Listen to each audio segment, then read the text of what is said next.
I'm Rod Serling. You're listening to the Zero Hour. Rest your eyes.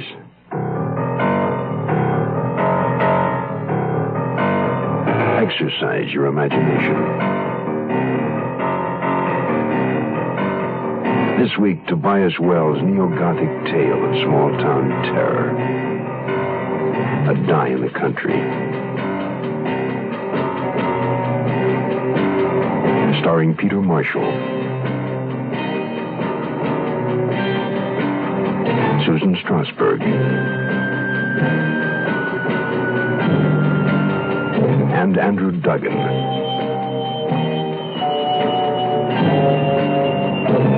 In Elliot Lewis's production of The Zero Hour.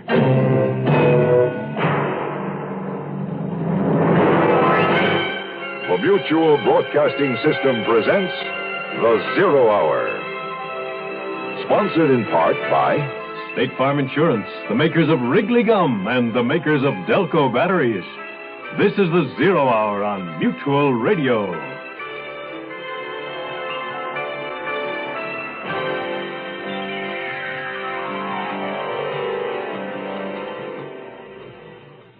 All that the Seversons wanted was to move away from Boston to a quiet little house in the country. And that's precisely what they did. However, there were a great many unexpected bonuses thrown into the bargain. Threatening letters, obscene phone calls, wife-swapping neighbors, a strange disappearance, and an accusation of murder. As Detective Newt Severson, with the reluctant cooperation of Wellesley Police Chief Torrance, presses for an investigation into the affairs of town selectman Rudolph Wharton, Wellesley's elusive, obscene telephone caller strikes again. This time with a call to Severson's young wife, Brenda, while she's home alone, awaiting the impending birth of their first child. For Newt Severson, life in the country is about to explode and reverberate down to the very foundation of his existence. In a moment, the conclusion of A Die in the Country. But first, this word. Hey, cowboy, you got a minute for range fire reader? Might save some mighty fine grazing land, expensive land, from going up in smoke. Hundreds of thousands of acres did just that last year, you know, including valuable watershed. So along with spring feeding came the mud and the silt that polluted streams and eroded more soil. And all because a couple of waddies got careless. Preventing range fires ain't tough work. It's a whole lot easier than fighting them or cleaning up after them. So first off, do some snooping. Check the spark arresters on all your equipment, tractors, trucks, jeeps, bikes. If you see that they're rusted out or burnt out, get them replaced. And start using a shovel to put out your campfires, like old Smokey Bear does. And last, remember range fire reader when you fix them to burn off some brush. Check first with your local fire folks. Range fires are wildfires. Don't start something you can't finish, cowboy.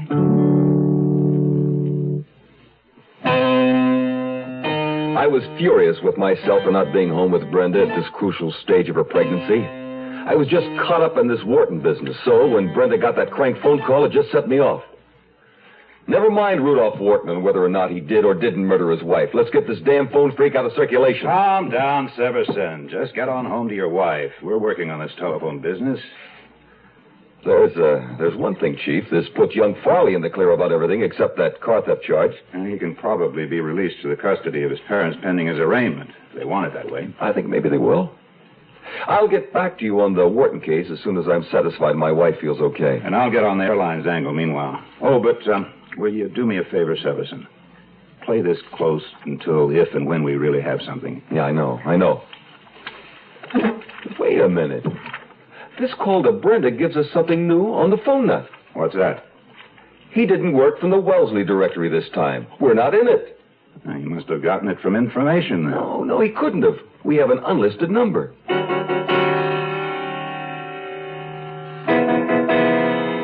That's what I've been wondering, too, Newt. How did he get our number? Did he address you by name? Yes, right away. He said, "Hello, Mrs. Severson."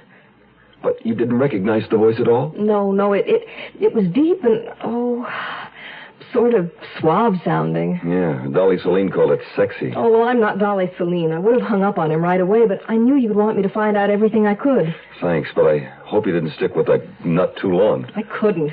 It was just, it was too much. I had to hang up. What time was this? Just before you called me? Yes, about 4:30. Later than usual for him. I just wish I knew how he got our number. So do I. If we knew that, it might tell us who he is. The thing to do is make a list of everybody who knows our number or anybody who's been inside the house where they could have seen it on the phone. That could have been, even any of the workmen who've been here. Exactly. Even that sweet little old man who hung our new wallpaper? Darling, I'm a suspicious cop, remember?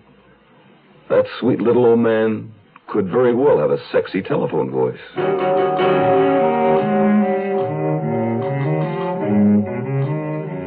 What a hornet's nest we'd found ourselves in with this innocent little move out into the country. Maybe Brenda was right. Other people seem to live out their lives without coming up against murder, robbery, assault, and heaven knows what. I was beginning to wonder myself. Did the crime attract the cop, or did the cop attract the crime? It didn't matter.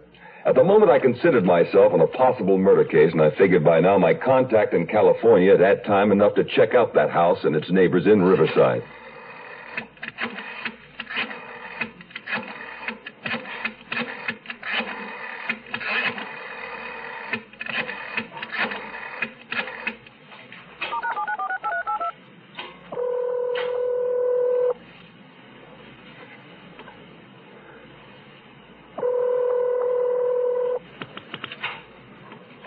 Dyer here. Jess, it's Newt.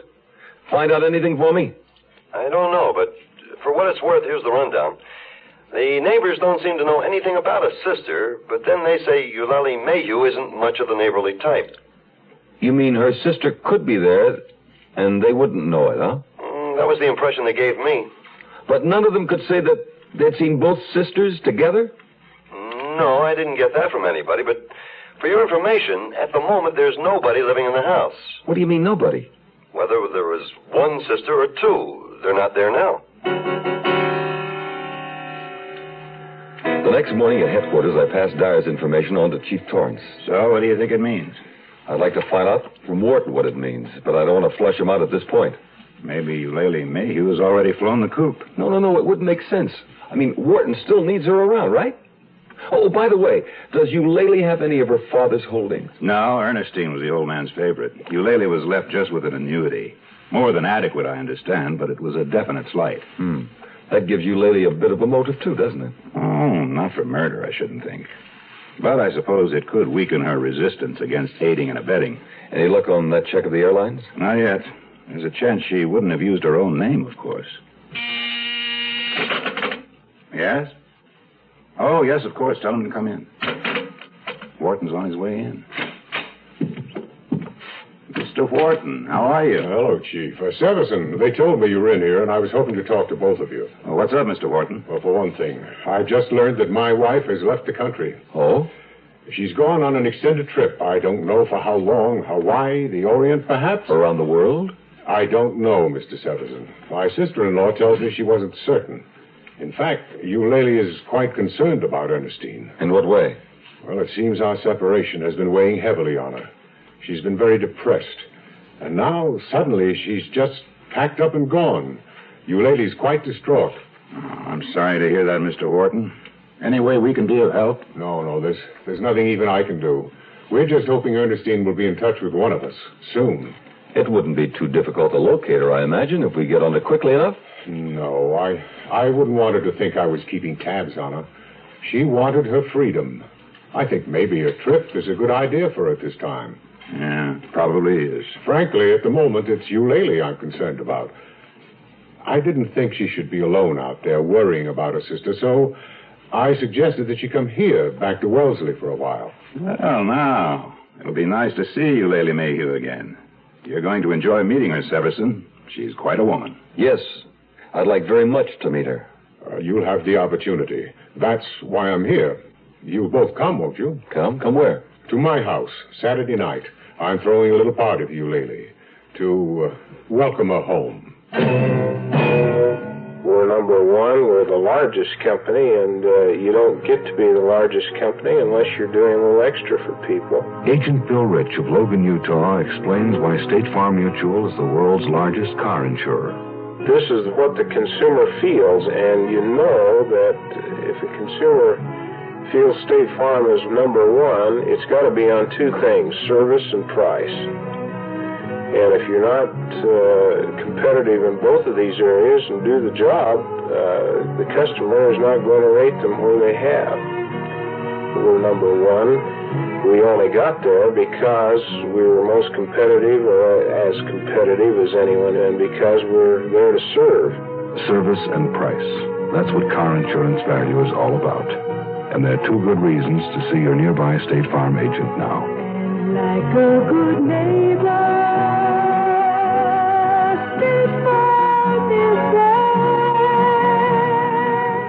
We'll return to our story in a moment. This is Gene King for your Better Business Bureau. Homeowners can save 15 to 30% on their winter heating bills by installing weather stripping around doors and caulking around all windows. A 1/4-inch crack under a door leading to an attic or other unheated area may cost $4.50 per winter in lost heat.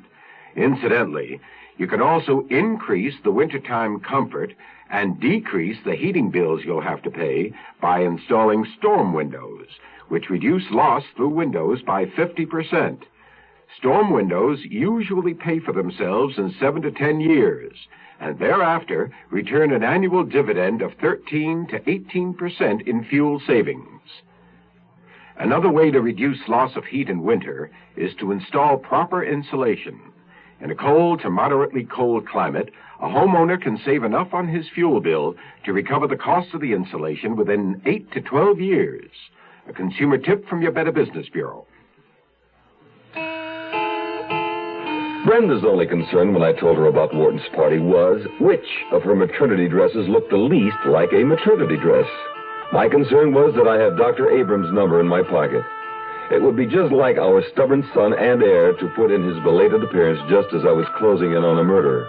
I wonder if he's invited any of the other neighbors.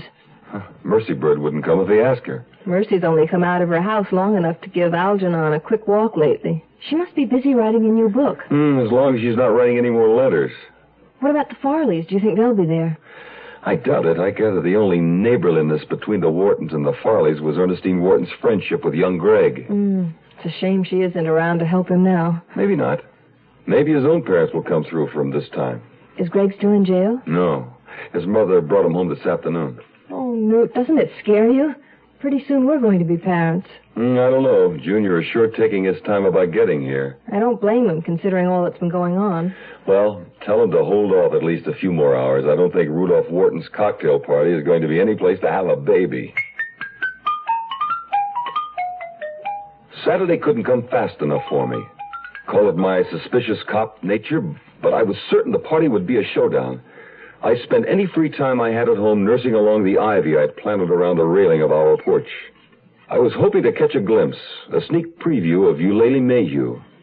But I never saw a sign of her, or Wharton for that matter. Finally...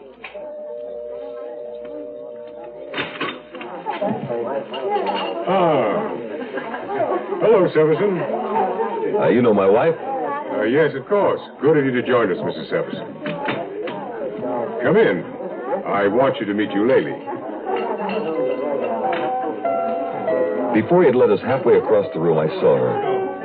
Shining silver gold hair, a flawless skin, glowing under a golden California suntan. Eyes the color of pansies, a young girl's body in a sleek gold cocktail dress. So, that was Eulalie Mayhew. I found myself wondering if Ernestine, wherever she was, still looked like her sister. Rudy tells me you're a detective. That's right. Mr. Severson is with the Boston police, but it appears he's intrigued by our little transgressions in Wellesley as well. Which reminds me, I believe Chief Torrance has some news for you, Severson. He's right over there. A detective? A police chief? Well, it appears Rudy has himself surrounded by the law. What a lovely outfit you have on, Mrs. Severson. Thank you. Will this be your first? I left Brenda gazing enviously at Eulalie Mayhew's sylph-like figure and made my way across the room to see what Torrance had come up with.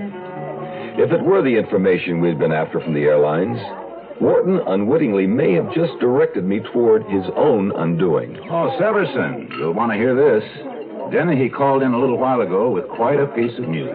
Concerning our genial host? No, not this time. It's the telephone nut. We've got him. Hallelujah. Are you sure? I mean, how did you find him? It was that list you had your wife make up that did it. You know, all the workmen who had been in your house since you moved in. Now, don't tell me it was the sweet little old man who hung the wallpaper. Ah, but you're close. Try the nice, clean-cut, all-American type who installed your telephone. A guy from the telephone company?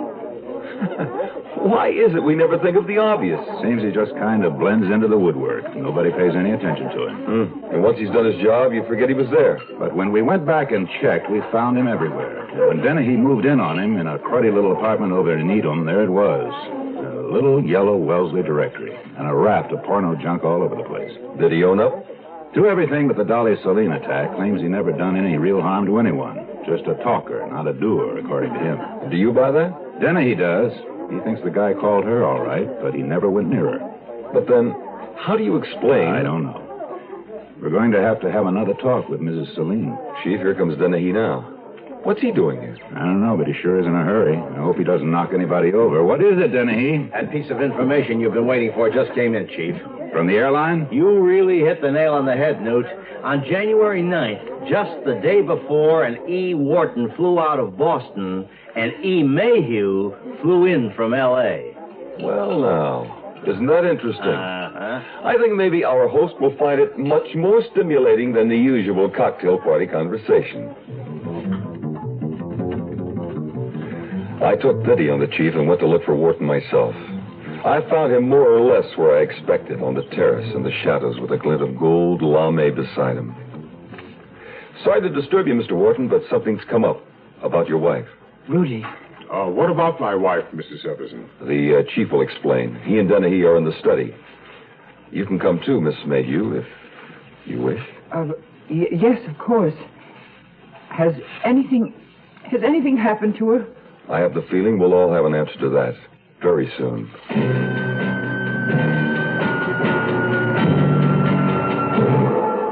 Wrigley Spearmint Gum, Gum, Gum. Wrigley Spearmint Gum. Carry the big fresh flavor wherever you go, whatever you do. It's the finest pack of flavor wherever you go, whatever you do. Flavor this big shouldn't be left behind. So wherever you go, carry a pack of Wrigley Spearmint Gum. Wrigley Spearmint. It's the finest spearmint flavor. The great Wrigley taste, delicious to chew. Wrigley Spearmint Gum. Carry it with you. Maybe all you know about batteries is that they're necessary to start your car. And you want one that will start and start and start your car. That's just what the Delco Energizer was designed to do. It supplies a super burst of power instantaneously to start a car in almost any weather. Get a Delco battery for your car. Look for the red, white, and blue Delco sign. Well, the more you know, the more you want Delco. The more you know, the more you want Delco. The Zero Hour continues after this.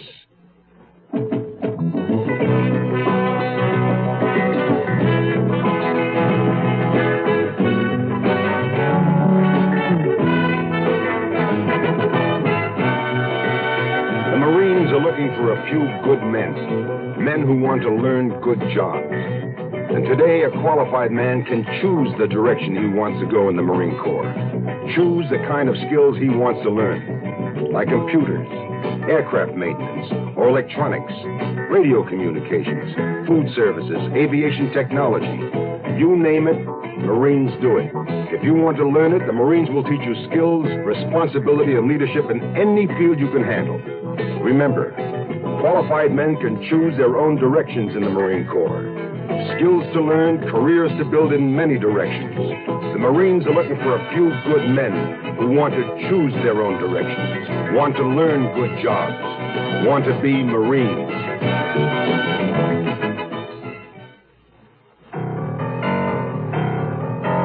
Despite Eulalie Mayhew's involuntary gasp and her alarmed look of a cornered doe, Wharton remained as unruffled as ever.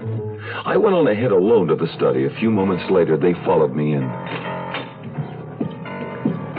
Dennehy looked nervous in his uniform. I felt like our cat, mine hare, out stalking prey.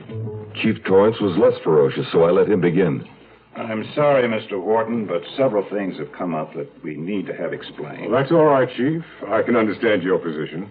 Well, what sort of things? Well, for one, that letter we received from your wife confirming her whereabouts in California. Well, what about it? Well, we have it on good authority, very good authority, that it was not written by your wife at all. Really? That instead it was written by you, Eulalie. By me? But Never mind, Eulalie. You don't have to deny it. I'll explain. Please do, Mr. Wharton. As a matter of fact, Eulalie did write the letter at my request. Why was that? Because Ernestine refused to.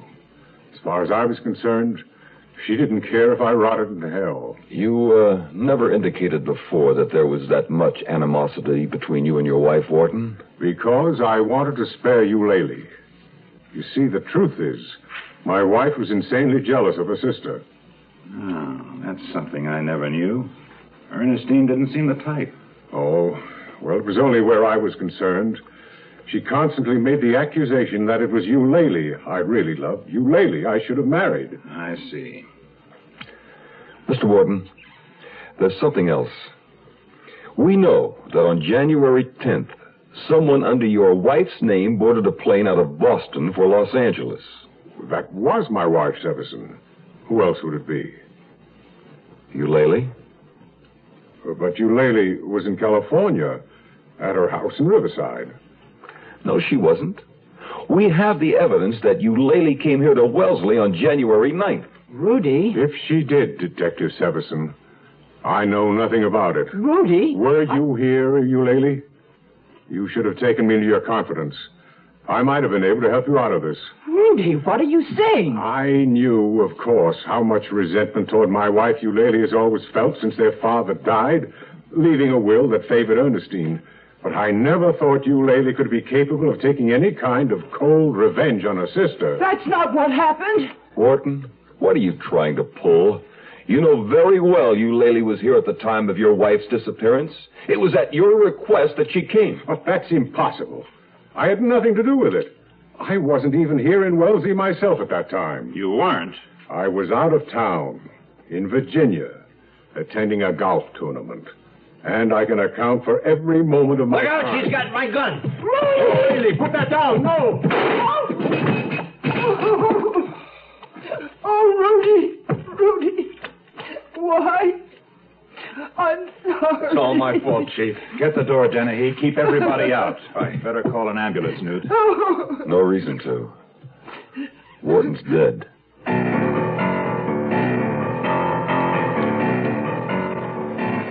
It was all in the Wellesley newspaper. It was on the front page for weeks. The gradual piecing together of the facts. Ernestine Wharton had told her husband she was divorcing him, reclaiming the titles to all of her properties and leaving him penniless. In a rage, Wharton had killed her. Killed her on the 7th of January. Greg Farley testified that he had spent most of January 6th in Ernestine Wharton's company. And January 8th was the day it was proven that Rudolph Wharton left Wellesley to attend the golf tournament in Virginia. Eulalie Mayhew arrived in Wellesley on the 9th, not knowing that her sister was dead. She maintained this stance at the trial. She swore she hadn't known and never saw the body. Oh, come now, Miss Mayhew. It certainly would be to your advantage to cooperate at this point and tell this court where the body of your sister, Ernestine Mayhew Wharton, lies buried. I don't know, I tell you. Remember, she was the victim of a cold, calculating murderer, Rudolph Wharton. Where is your poor sister now, Miss Mayhew? I don't know. I don't know. The trial went on, and the prosecution hammered away at Eulalie Mayhew about the location of her sister's body. The only thing in the next few weeks that was resolved was Brenda's condition. It was a 7-pound, 8-ounce boy. Do you think Eulalie Mayhew's telling the truth, Newt? Well, then he does. And he's become something of an authority on hysterical women ever since he broke down that story of Dolly Celine's. Imagine. Deliberately hurtling herself down the stairs to fake an attack just for attention. Gradually, Wellesley finally became the quiet little suburban town we thought it would be when we first moved in, before Minehair came scampering into the house that first night with a dead squirrel in his mouth. But, of course, as Mercy Bird reminded us daily, no one had yet discovered where Rudolph Wharton had hidden his wife's body. Then one day, Brenda had just coaxed the baby into taking his afternoon nap. I was out on the porch trimming the ivy that was threatening to take over the house when... I got it! I got it! Honey, here comes Mercy, and she's got it. Whatever it is. I figured it out. I knew if I just kept working on it, I'd come up with the answer. You mean you think you know where the body's buried? I don't think I know. I know. Now listen to this. Wharton committed the murder on January 7th. On January 8th, I had the flu. It was a Friday. I remember it well. I just sat up in bed all day looking out the window and watching the workmen. Workmen? Yeah, they had to delay digging earlier because the ground was frozen. But then there was an early thaw that first week in January, and they came and poured the cement that day, and I was watching them. January 8th. Now, Rudolph Wharton carried his wife's body away during the night of January 7th, put it in the hole, covered it with dirt and stones. And the next morning, the workmen came and supplied a handy cement tube. What workmen? Yeah, Mercy. What are you talking about? I'm talking about your house. Well, it was being remodeled before you moved in. You can take my word for it. I know where the body is. We're standing on it. Ernestine Mayhew is buried right here under your front porch.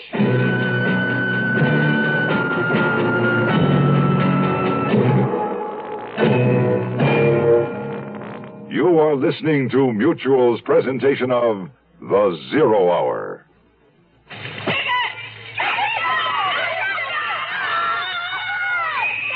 The sounds you hear are happening at girls' clubs throughout our country. They are happy sounds. Girls swimming, sewing, take the needle and you thread cooking, having fun, and learning to develop their potential for leadership. Today's girls want and need these programs.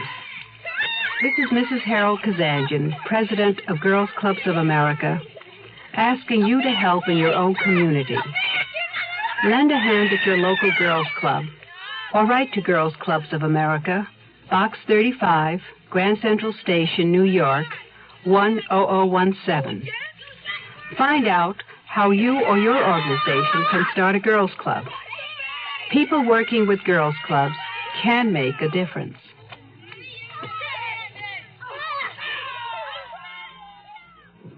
In this life, one thing counts in the bank, large amounts. I'm afraid these don't grow on trees. You gotta pick a pocket or two. You gotta pick a pocket or two.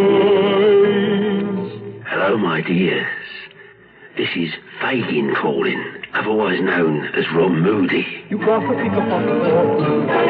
The music you're hearing is from the score of our show, Oliver. Great things happened in those years, and great things are still happening today in many fields. One of these is the field of art research. New methods are being found to prevent and treat the heart diseases, and that means longer, healthier lives for all of us. Please support this life-saving work with a gift to the Art Fund this month. It takes all of us working together. Remember, you got to pick a pocket or two now and again if you want to help.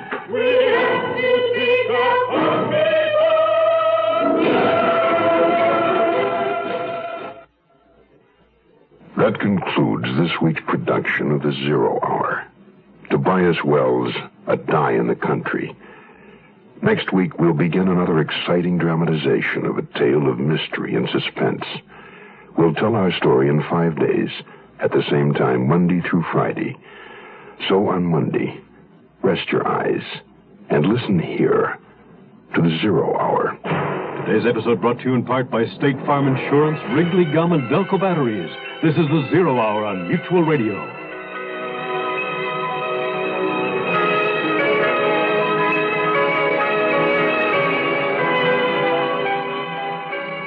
You have been listening to The Zero Hour, a presentation of the Mutual Broadcasting System in association with Hollywood Radio Theater.